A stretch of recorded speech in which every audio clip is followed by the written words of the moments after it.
Netflix में recently एक animated series release हुई है, इसका नेम है ब्लड ऑफ ज़्यूस। इसमें ग्रीक मिथोलॉजी पे बेस्ड गॉड्स एंड डीमंस को एज अ करेक्टर लिया गया है एंड बेसिकली स्टोरी भी मिथोलॉजी पे ही है। बट हाँ, कुछ करेक्टर्स मिथ पे बेस्ड नहीं है, उनको सिर्फ अच्छी स्टोरी बनाने के लिए डाला गया है। और अगर आपको कैसलवेनिया सीरीज पसंद आई होगी then this one is for you, क्योंकि एनिमेशन कंपनी सेम है दोनों की। सो आज मैं इस सीरीज को एक्सप्लेन करने जा रहा हूँ एंड सारे करेक्टर्स को भी ग्रीक मिथोलॉजी के हिसाब से डिटेल में बताऊंगा। और अगर आप चैनल पर फर्स्ट टाइम आए हो तो ऐसे ही और लेटेस्ट वीडियोस देखने के लिए लाल बटन दबा देना।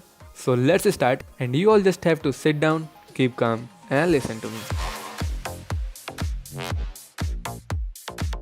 सो सबसे पहले हम बात कर लेते हैं सीरीज में दिखाई गई एंशिएंट ग्रीक हिस्ट्री के बारे में, जो कि ग्रीक मिथ के हिसाब से एकदम रियल भी है। सो एंशिएंट टाइम में वर्ड क्रिएशन के बाद गॉड्स बोले तो master of light and titans बोले तो फैमिली ऑफ डार्कनेस, इन दोनों के बीच में बहुत बड़ी फाइट हुई थी जिसमें गॉड्स ने टाइटन्स को डिफीट कर दिया था। बट लास्ट टाइटन ने मरने से पहले गॉड पे एक कर्स छोड़ दिया था और जैसे ही इसका ब्लड समुद्र में गिरा तो उससे पैदा हो गए थे बड़े डीमंस, जिनको सीरीज एंड मिथ में बोला गया है जाइंट्स। और देन ज़्यूस, सारे गॉड्स का किंग, ये उन्हीं जाइंट्स में से 2 जाइंट्स को कन्विंस करके उनकी हेल्प लेके और बाकी गॉड्स की हेल्प लेके उन सारे जाइंट्स को डिफीट कर देता है। और देन उन जाइंट्स की सोल को कलेक्ट करके एक बॉक्स में रख दिया जाता है और उसको गार्ड करने की ड्यूटी ग्रैंड ऑटोमेटन टेलोस को दे दी जाती है और उन जाइंट्स की बॉडी को समुद्र के अंदर वापस बहा दिया जाता है। सो ये थी एंशिएंट रियल हिस्ट्री। और अब सीरीज में आते हैं तो सदियों सब सही चलता है, बट देन एक दिन एनोनिमस पर्सन समुद्र की गुफा में आ जाता है जहां उनको उन्हीं जाइंट्स की बॉडी मिलती है और उसको टच करते ही इसके अंदर डीमंस पावर आ जाती है और ये और लोगों को यहाँ लाता है और उस जाइंट के बॉडी के फ्लश को खा के ये पूरी तरह एक डीमंस में कन्वर्ट हो जाते हैं। देन हमें 2 डीमंस दिखाए जाते हैं जिनका पीछा कर रही होती है एलेक्सिया, इस स्टोरी की फर्स्ट कैरेक्टर। इसके बारे में बताऊं तो ग्रीक मिथोलॉजी में एलेक्सिया नेम से तो कोई नहीं है, बट हाँ, ये जिस वुमेन वॉरियर्स की रेस से आती है उनको ग्रीक मिथ में अमेजन्स बोला गया है। ये स्किल फाइटर होते हैं और वॉर के लिए फुल डेडिकेटेड होते हैं। और इस सीरीज में एलेक्सिया ने अपनी लाइफ डीमंस को पकड़ने में डेडिकेट करके रखी होती है, यही इसका मेन काम होता है। देन यहाँ से सीरीज का मेन कैरेक्टर आता है हेरॉन। ये भी स्टोरी मेड कैरेक्टर है, मतलब इसका ग्रीक मिथोलॉजी में तो कोई लेना देना नहीं है, बट इस सीरीज में इसका मेन रोल है। ये एक छोटे से विलेज में अपनी मॉम इलेक्ट्रा के साथ रहता है और एक भिखारी जैसी लाइफ जी रहा होता है। और देन इससे एलेक्सिया फर्स्ट टाइम मिलती है और इससे उन्हीं 2 डीमंस के बारे में पूछती है, बट इसको कोई आइडिया नहीं होता। लेकिन थोड़ी देर बाद हेरॉन का उन्हीं में से एक डीमन से सामना होता है और एलेक्सिया और ये दोनों मिलके उस डीमन को पकड़ लेते हैं और उसको भरी सभा के बीच में मार डालते हैं। और एलेक्सिया हेरॉन की फाइटिंग स्किल्स देख के इंप्रेस हो जाती है, तो ये उससे बोलती है कि मेरे साथ आओ और डीमंस को पकड़ने वाले मिशन में मेरा साथ दो। बट हेरॉन को इस काम में कोई इंटरेस्ट नहीं होता, उसको बस अपनी मॉम के साथ रहना था, सो ये ऑफर को ठुकरा देता है। और हेरॉन और इसकी मॉम को एक ओल्ड आदमी डेली लाइफ जीने में इनकी काफी हेल्प करता है, जबकि इसका कोई रिलेशन नहीं होता इन दोनों से। बट दैट्स नॉट ट्रुथ, ऐसा सिर्फ हेरॉन को लगता है। एक्चुअली में ये ओल्ड आदमी और कोई नहीं, God of sky and thunder मतलब ज़्यूस होता है। ज़्यूस भी ग्रीक मिथ के हिसाब से एकदम ट्रू गॉड है, ये सभी गॉड्स का किंग होता है। And now let's go to flashback. बहुत टाइम पहले इलेक्ट्रा यानी हेरॉन की मॉम, इसकी शादी एक किंग से हुई थी, किंग पेरिएंडर। बट कुछ टाइम बाद ही ज़्यूस की नज़र इलेक्ट्रा पे पड़ती है और इसको देख के ज़्यूस को इससे लव एट फर्स्ट साइट हो जाता है और इससे डेली मिलने लगता है। बट फिर इलेक्ट्रा ज़्यूस के बच्चे के साथ प्रेग्नेंट हो जाती है और ये बात पता चल जाती है ज़्यूस की वाइफ को, goddess Hera, the queen of heavens. ये भी ग्रीक मिथ के अकॉर्डिंग रियल गॉडेस है और हेरा अपनी पावर्स का यूज करके इलेक्ट्रा के हस्बैंड किंग पेरिएंडर को उसके ड्रीम्स में बता देती है कि उसकी वाइफ किसी और के बच्चे के साथ प्रेग्नेंट हो गई है। और जब इलेक्ट्रा की डिलीवरी होती है तो ये 2 बेटों को जन्म देती है, जिसमें एक किंग पेरिएंडर का बेटा होता है और एक ज़्यूस का। सो पेरिएंडर को ये बात पहले ही हेरा ने बता दी होती है। सो ये ज़्यूस के बेटे को यानी हेरन को जान से मारने वाला होता है, बट ज़्यूस यहाँ आ जाता है और इलेक्ट्रा किंग पेरिएंडर को जान से मार देती है। और ज़्यूस इलेक्ट्रा के दूसरे बेटे को इलेक्ट्रा की बहन के पास छोड़ देता है, वही महल में, और इलेक्ट्रा और हेरन को लेके अपने साथ दूर गाँव में चला जाता है। और आसमान में हमेशा काले बादल बिछाए रखता है ताकि इसकी वाइफ हेरा इलेक्ट्रा को ढूंढ ना ले, वरना ये इसको मार डालेगी। और ये पूरी स्टोरी इलेक्ट्रा अब हेरन को बता देती है, तो हेरन बहुत गुस्सा हो जाता है अपने डैड पे यानी ज़्यूस पे, क्योंकि इसके हिसाब से ज़्यूस ने इन दोनों की केयर नहीं करी होती, ये एक भिखारी जैसी लाइफ जी रहा होता है। बट हेरा से इन दोनों की जान बचाने के लिए ज़्यूस के पास कोई और रास्ता नहीं था और ज़्यूस ने हेरॉन के लिए अपने हाथों से एक तलवार बनाई होती है, क्योंकि इसको अपने फ्यूचर विजन से पता चल जाता है कि हेरॉन को इसकी जरूरत पड़ेगी और ये तलवार इस दुनिया में हर किसी चीज को काट सकती है। बट हेरॉन ज़्यूस से नाराज होता है इसको अबैंडन करने के लिए, तो ये उस तलवार को एक्सेप्ट नहीं करता, वहीं फेंक देता है। और अब सारे डीमंस एलेक्सिया के पीछे पड़ जाते हैं, क्योंकि इसके पास डीमंस का एक मैप होता है जिसमें डीमंस के प्लान लिखे होते हैं और डीमंस एलेक्सिया की पूरी फौज को मार डालते हैं। सिर्फ ये अकेली बचती है और ये हेरोन से जाके टकरा जाती है और यहाँ एंट्री होती है सेराफिम की। ये डीमन किंग होता है और सीरीज में इसका भी इंपॉर्टेंट रोल है। हालांकि ये भी एक स्टोरी मेड कैरेक्टर है, ग्रीक मिथ में इसका कोई रेफरेंस नहीं है और सीरीज में एक्चुअली ये इलेक्ट्रा का ही बेटा होता है। अगर आप भूले ना हो तो इलेक्ट्रा ने 2 बेटों को जन्म दिया था, एक हेरोन था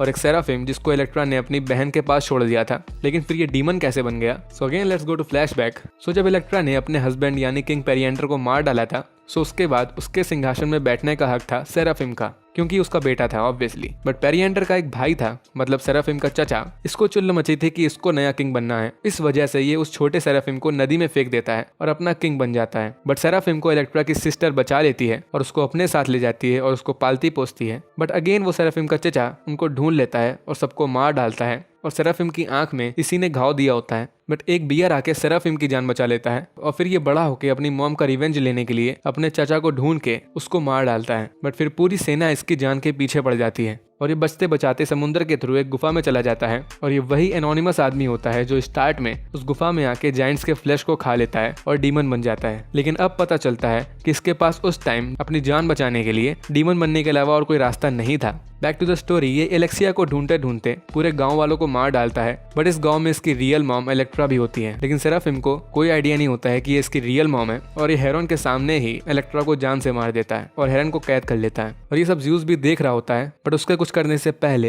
हेरा और बाकी सारे गॉड्स ने उसको रोक लिया था, क्योंकि अब ये फेट के ऊपर बात आ गई थी कि जो होना होगा वो होके रहेगा, गॉड्स बीच में इंटरफेयर नहीं कर सकते। बट एक्चुअली में हेरा ने पहले ही ये रूल तोड़ दिया होता है। इसी के प्लान की वजह से सेराफिम अपनी मॉम को मार डालता है और देन यहाँ से हेरा का रियल प्लान सामने आता है। ये सेराफिम से पर्सनली मिलती है और ये टॉप लेवल गॉडेस होती है, तो सेराफिम को अपने सामने झुकने के लिए बोलती है और इससे कहती है कि इसकी हेल्प करो ज़्यूस को मारने में। हेरा के अंदर अब ज़्यूस को लेकर कोई फीलिंग्स नहीं होती। ज़्यूस ने इसके पीठ पीछे जो किया था उसके लिए ज़्यूस को कभी माफ नहीं करने वाली थी और ये सेराफिम को सारा सच बता देती है कि तुम्हारी मॉम कौन थी और तुम्ही ने अपनी रियल मॉम को मार डाला और ज़्यूस ने तुमको अबैंडन करके मरने के लिए छोड़ दिया था। तो ये हेरा का साथ देने के लिए रेडी हो जाता है और हेरा इसकी हेल्प कर देती है एलेक्सिया को पकड़ने में, जिसके पास इसका मैप था। और यहाँ एक और रियल ग्रीक मिथ का कैरेक्टर दिखाते हैं, शिरोन। ये एलेक्सिया का मेंटोर होता है एंड मिथोलॉजी के हिसाब से शिरोन इसकी बेस्ट मेडिसिन एंड सर्विस के लिए माना जाता है। और हेरा अब सेराफिम से हेरोन को जान से मारने के लिए बोलती है और वही तलवार को लेने के लिए बोलती है, जिसे स्पेशली हेरोन के लिए ज़्यूस ने बनाया था, क्योंकि हेरा का प्लान था उस बॉक्स को लाने का जिसमें सारे जायंट्स की सोल को कैद करके रखा गया है। बट उसकी रखवाली टैलोस कर रहा होता है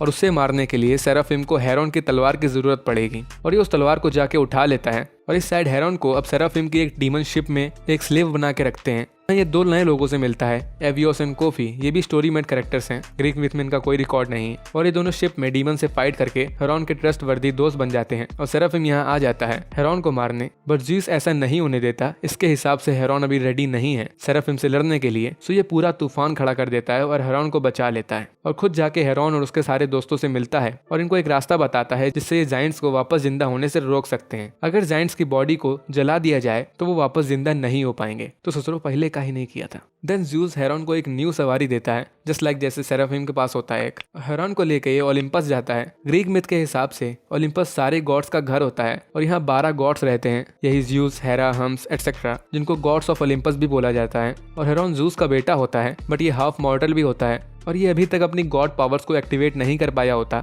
इसीलिए ज़्यूस इससे बार बार बोलता रहता है यू नॉट रेडी। और फिर ज़्यूस इसको ट्रेन करता है। हेरोन के अंदर स्ट्रेंथ तो होती है, बट वो अपने गुस्से को कंट्रोल नहीं कर पाता है और यही चीज़ ज़्यूस इसको सिखाता है। देन एलेक्सिया के साइड ये सब उस जगह पहुंच जाते हैं जहां सारे जायंट्स की डेड बॉडी होती है और हेरोन भी आके इनको ज्वाइन करता है। बट डीमंस चालाक होते हैं, उन्होंने सारे जायंट्स की बॉडी को कहीं और छुपा के रख दिया होता है और यहाँ पर सेराफिम अपनी डीमन फौज के साथ इनका वेट कर रहा था और ये हेरा से ऑर्डर लेते लेते छक गया था। इसलिए हेरोन अपने भाई को इसके साथ आने के लिए बोलता है, लाइक हम दोनों भाई मिलकर सारे गॉड्स को खत्म कर देंगे और डीमंस और गॉड्स दोनों पे राज करेंगे। बट हेरोन इसके लिए साफ मना कर देता है, ये गॉड का ही बेटा होता है, सो गॉड्स को कैसे बिट्रे कर सकता है। और इन दोनों भाइयों की फाइट स्टार्ट हो जाती है। बट हेरोन अपने दोस्तों को लेके यहाँ से भाग जाता है और फिर सेराफिम उसी बॉक्स को लेने जाता है और टेलोस को अपनी तलवार की मदद से मार डालता है और बॉक्स लेके भाग जाता है। बट वो तलवार वहीं छूट जाती है और हेरा यहाँ आती है और उस बॉक्स को सिर्फ ज़्यूस का एक और बेटा हर्मेस यही यूज कर सकता था। उसके हाथ में कुछ ब्रेसलेट टाइप का कुछ लगा था, उसका यूज करके ये हर्मेस भी ग्रीक मिथ के हिसाब से रियल गॉड है। ये फेमस इस चीज के लिए है कि इसके पैर में विंग्स लगे होते हैं और मिथ में इसका काम होता है कि लोगों के स्पिरिट को कलेक्ट करके अंडरवर्ल्ड में ले जाता है। और इस सीरीज में भी इसका सेम काम होता है। इसने हेरोन की मॉम इलेक्ट्रा के स्पिरिट को ले जाके अंडरवर्ल्ड में छोड़ा था और हेरा ने इसको घायल करके इसके हाथ से वो चीज निकाल ली होती है जिससे उस बॉक्स को यूज किया जा सकता था, और इस सेराफिम से बॉक्स लेके सारे जायंट्स को फिर से जिंदा कर देती है। और इसके पास अब बॉक्स होता है तो ये जायंट्स को ब्लैकमेल करती है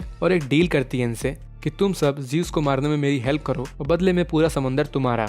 लेकिन ये बात ज़्यूस का भाई पोसाइडन सुन लेता है एंड ग्रीक मिथ के हिसाब से पोसाइडन द गॉड ऑफ सी होता है, बट जायंट्स एंड हेरा की वजह से इसका समुंदर इससे छीना जा रहा होता है। सो अब ये ज़्यूस की पार्टी ज्वाइन कर लेता है और फिर यहाँ तैयारी होने लगती है जायंट्स वर्सेस गॉड्स के वॉर की। और ज़्यूस का प्लान होता है कि हेरा को वॉर में बिजी रखना होगा और पीछे से कोई जाके उस बॉक्स को चुरा लेगा ताकि ये फिर से जायंट्स की सोल्स को कलेक्ट कर सकें। और इस टास्क के लिए हेरोन अपने आप को वॉलंटियर करता है, बट बाकी सबका रिएक्शन होता है कि तुम तो इंसान हो, तुम ये नहीं कर पाओगे। लेकिन ज़्यूस का कहना था कि इंसान है ये इंपॉर्टेंट नहीं है, मेरा बेटा है ये इंपॉर्टेंट है। और सबको उनके अपग्रेडेड गियर्स दे दिए जाते हैं एंड देन वॉर स्टार्ट हो जाता है। काफ़ी अच्छा एक्शन चलता है यहाँ और हेरा ज़्यूस की फाइट भी स्टार्ट हो जाती है, लेकिन बीच में एक जायंट इंटरफेयर कर देता है और हेरा को मारने लगता है, बट ज़्यूस हेरा को बचा लेता है। ये हेरा से स्टिल प्यार करता था, लेकिन ये उसकी जान बचाने के लिए उस जायंट्स को मार देता है, बट ये खुद भी मर जाता है और सेराफिम हेरा का हाथ काट के वो कवच ले जाता है। एंड देन हेरोन और सेराफिम की फाइट स्टार्ट हो जाती है उस बॉक्स को लेके। और गॉड्स एक्चुअली में हार रहे होते हैं, डीमंस ने इनका ओलंपस आधा तबाह कर दिया होता है। लेकिन अब हेरोन अपनी गॉड पावर्स को गेन कर लेता है और जैसा ज़्यूस ने इसको लड़ना सिखाया था वैसे ही ये सेराफिम को मार डालता है और अपनी पूरी पावर लगा देता है। इसकी पावर सेम ज़्यूस जैसी होती है, गॉड ऑफ थंडर। और देन ये उस बॉक्स का यूज करके फिर से सारी जायंट्स की सोल को वापस उस बॉक्स में कैद कर लेता है और पूरा वॉर खत्म हो जाता है गॉड्स एंड डीमंस वाला, एंड गॉड्स जीत जाते हैं। देन ओलंपस में सब सही होने लगता है और ज़्यूस का स्टैचू भी बनवा दिया जाता है और यहाँ से सीजन 1 खत्म हो जाता है। मगर सीजन 2 के लिए एक हिंट छोड़ दी जाती है। सेराफिम की सोल अंडरवर्ल्ड में जगती है और इससे मिलने आता है heads, the God of death. Greek myth के हिसाब से हेड्स भी ज़्यूस का भाई होता है और अंडरवर्ल्ड का राजा होता है, इसीलिए सेराफिम को अपने सामने झुकने के लिए बोलता है। और सेकंड सीजन अभी कंफर्म तो नहीं है, बट अगर आएगा तो हम गेस कर सकते हैं कि हेड्स ही सेकंड सीजन का विलेन होगा। इस सेराफिम के साथ मिलके सारे गॉड्स के अगेंस्ट कुछ प्लान कर सकता है। और हेरा भी मरी नहीं होती। लास्ट टाइम दिखाया गया था तो वो वॉर को बीच से छोड़ के भाग गई थी और वो तलवार भी अभी तक ऑफिशियली हेरोन के पास नहीं आई हुई होती, जो ज़्यूस ने पर्सनली इसी के लिए बनाई थी। और अब किंग्स ऑफ गॉड मतलब ज़्यूस तो मर गया होता है, तो नया किंग कौन बनेगा? मे बी हेरोन और मे बी ज़्यूस का भाई। काफी सस्पेंस है सीरीज में, इसीलिए स्टोरी आगे कंटिन्यू करी जा सकती है सीजन 2 के लिए। सो गाइस, इस वीडियो के लिए इतना ही। If you like the video then hit the like button and ऐसे ही और वीडियोस के लिए चैनल को सब्सक्राइब भी कर देना। मिलते हैं नेक्स्ट वीडियो में, तब तक के लिए stay tune and bye bye.